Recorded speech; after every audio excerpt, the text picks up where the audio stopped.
Hi, I'm Shauna Lampi-Legaree, and I'm so thrilled that you're here this week. Last video, I did a color study in preparation for doing a really large painting of a crossfox. This video is all about that large painting. I focus in on the face and the fur and talk you through what my thought process was. Take a moment to subscribe, like the video, if you feel like you want to like the video. I'm going to grab my paint tools and let's get going. So here I go. As you can see, I seem to be talking while I'm painting. Indeed, you are correct.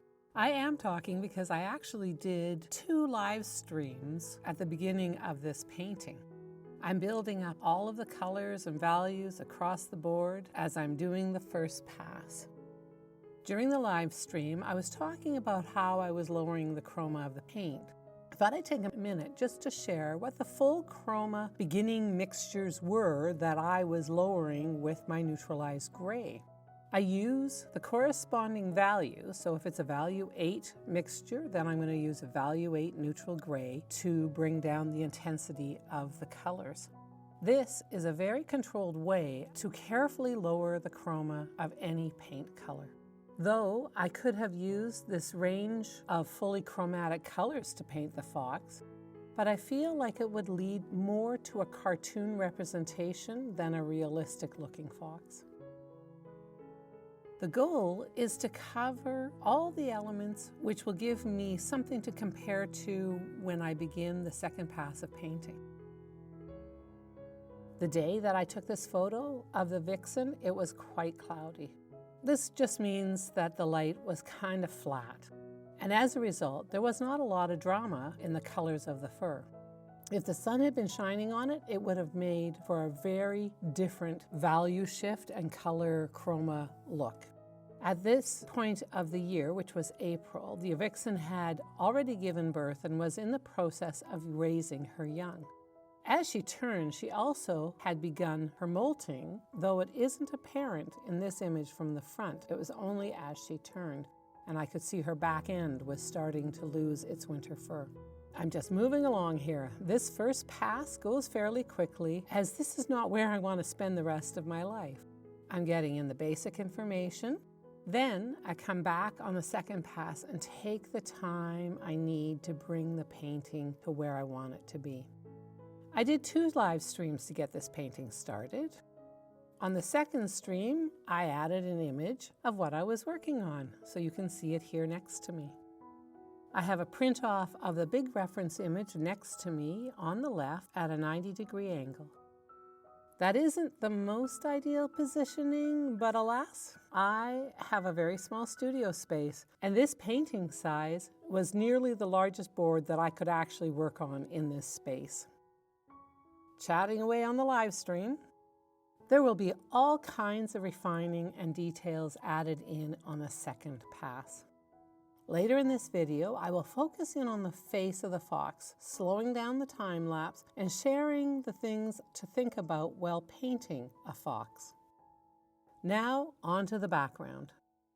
These are the out of focus branches that I chose to lighten the value of the branches that were in the image, push them back on the picture plane to create a sense of depth like they were further away from the fox and the rocks.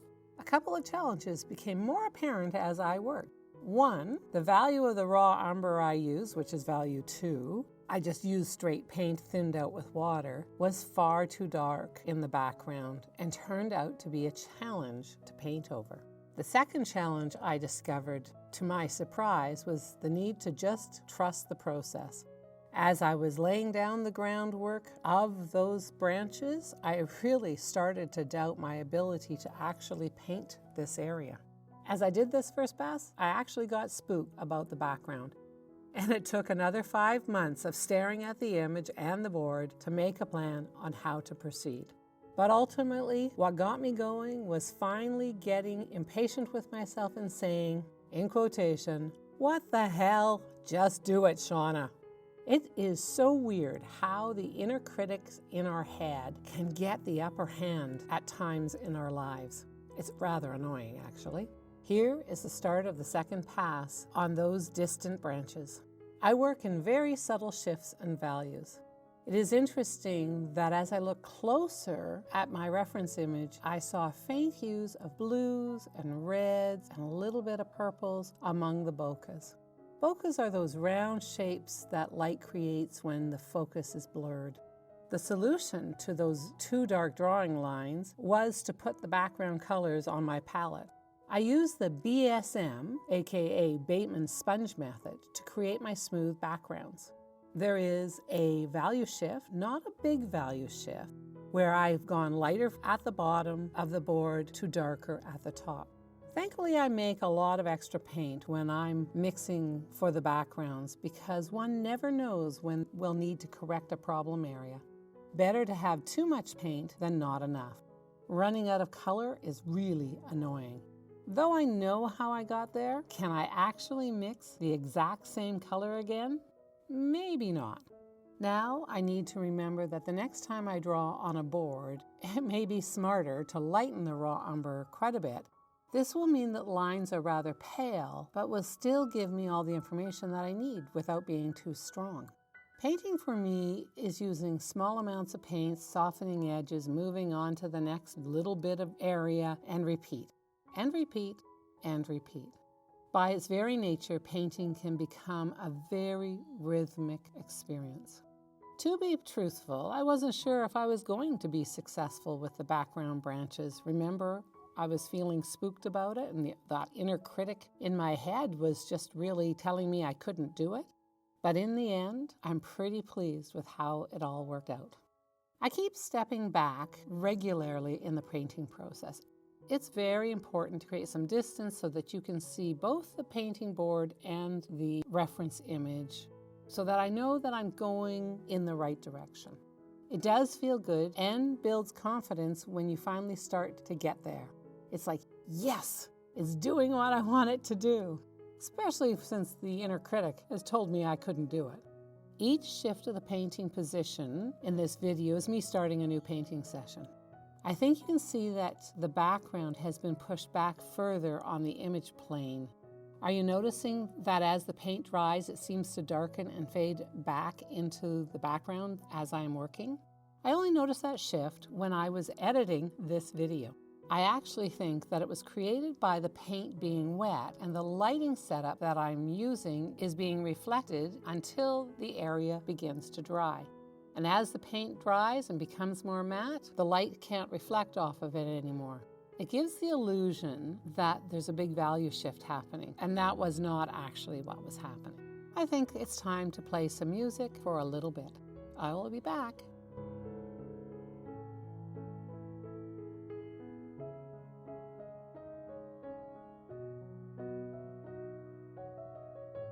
Now, as I move on to the face of the Vixen, I have slowed the video down just a little bit. Let's spend some time here focused on what I'm doing and how the paint builds up on the face. When painting a fox or most other animals with fur, it is really important to pay close attention to the direction that the fur grows. Also, take time to notice the dimensionality of the fur, that there is a dark underneath with lighter top layers. Here, I'm using either an ivory or an evergreen dagger from Rosemary & Co. out of the UK to create the hairs of the fur.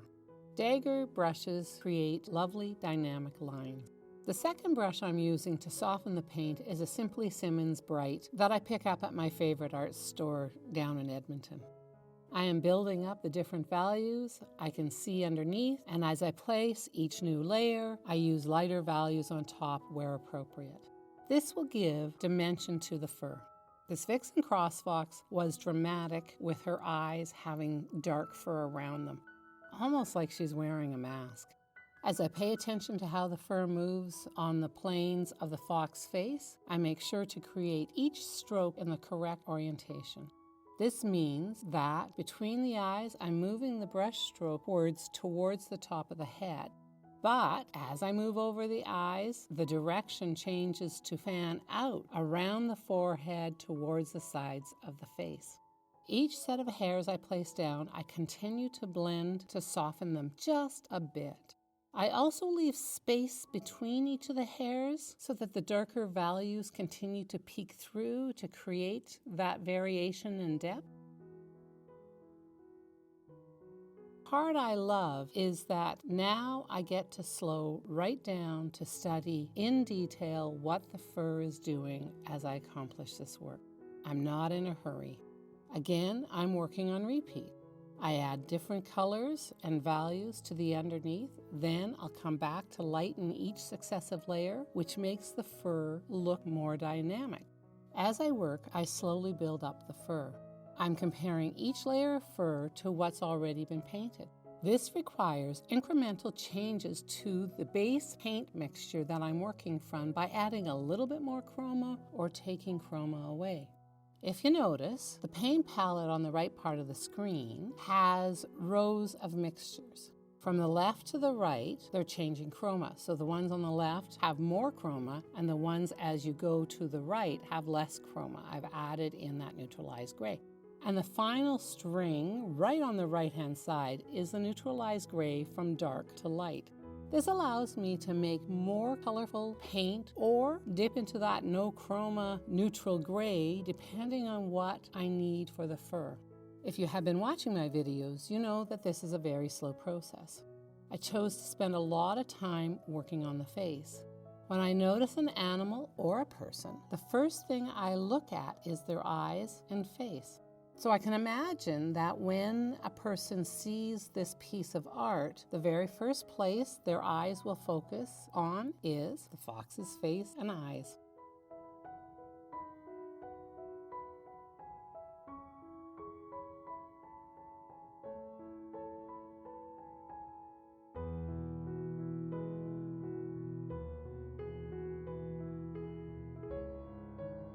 A reminder that I am forever standing back to have distance, just so that you remember to do that. It's so easy to get painting and actually lose track of what you're painting.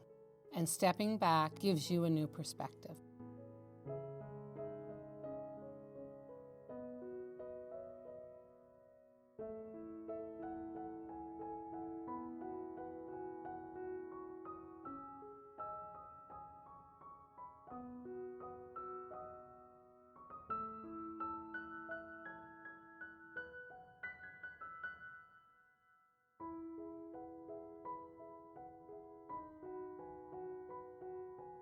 Now onto the snout, which needs a little bit of lightening up. I push and pull the paint to create a softer, lighter top plane of the snout. I notice that there's still a slightly lighter value just over top of the nose area.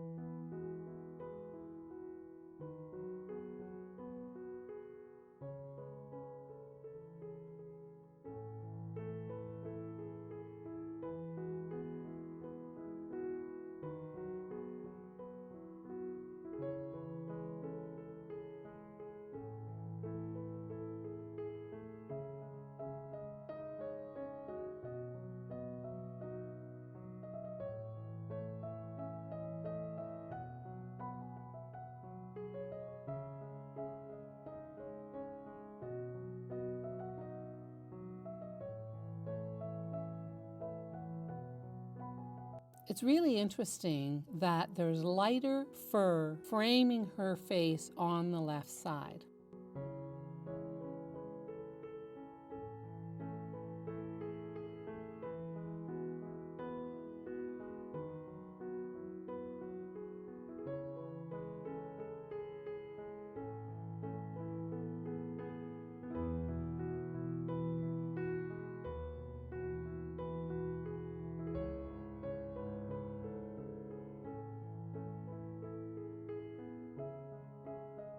Here I am darkening under the chin of the fox before I start in on the nose.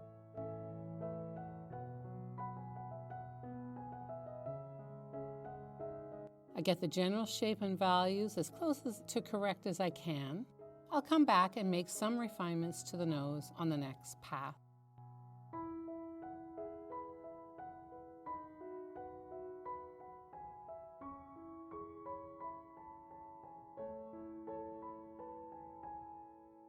As I place small areas of paint, I've switched over now to my Dakota Princeton flat to lightly move it around.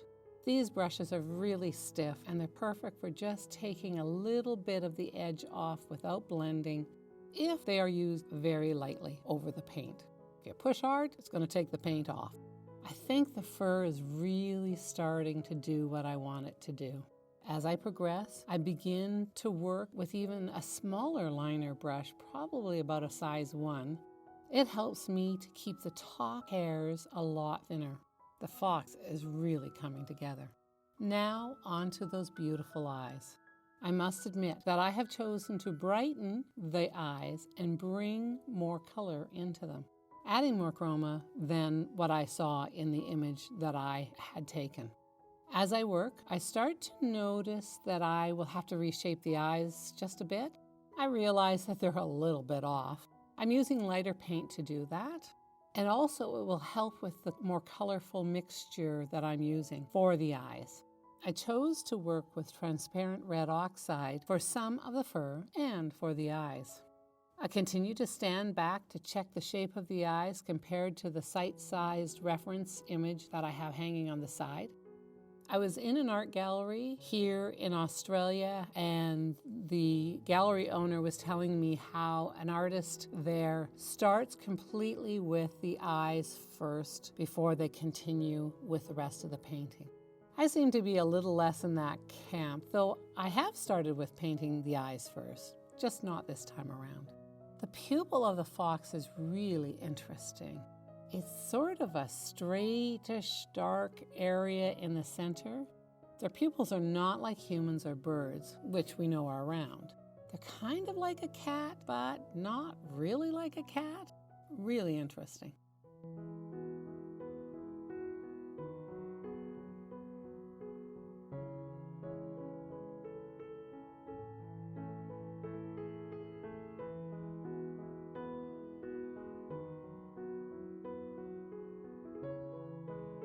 It took me a while to get those eyes sorted out, but I'm really happy with how they turned out, and they seem to glow with more life in them.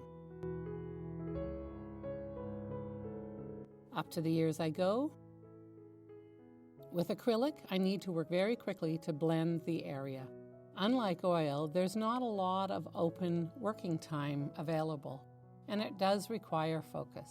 Thankfully, if I do get distracted, I can redo a layer carefully and soften the paint right away.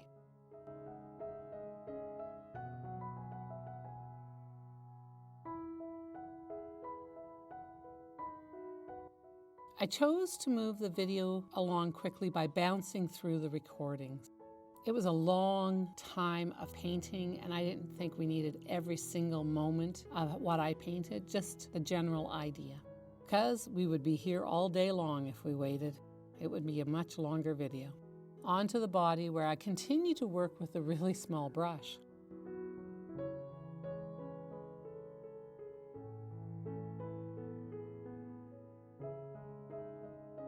Doing fur can be rather repetitive and somewhat monotonous.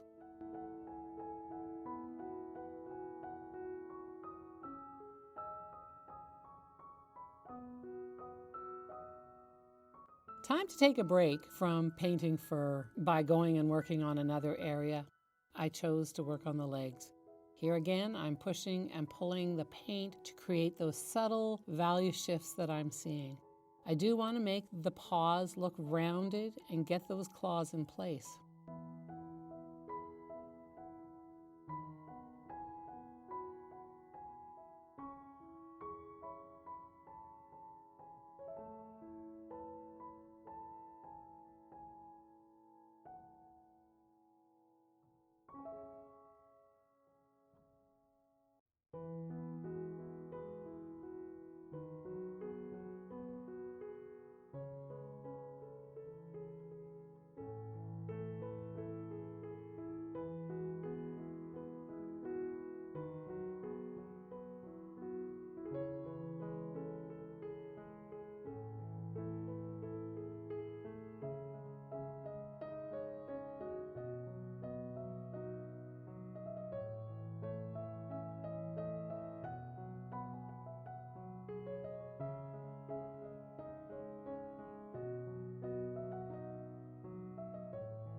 Here I am placing the very light cast shadow that is underneath the fox on the snow.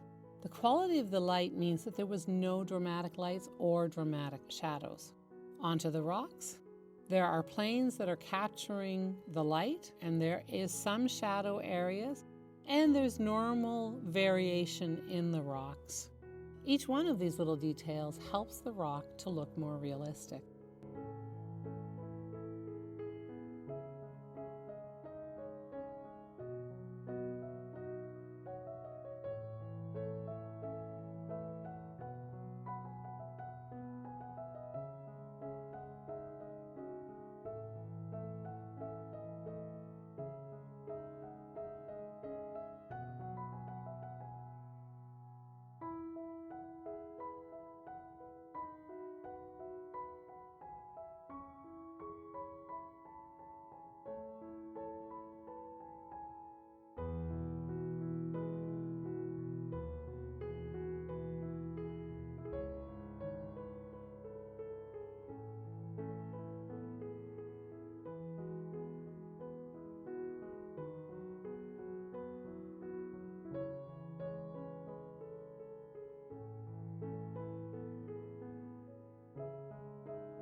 Here I am at the last few tweaks on the fur of the fox before I finish the branches.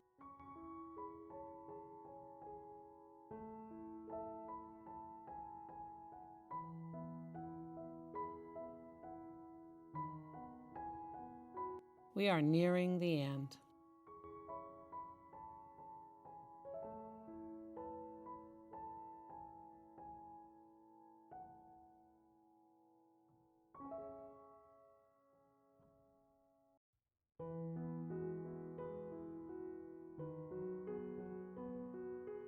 Presenting Boreal Huntress.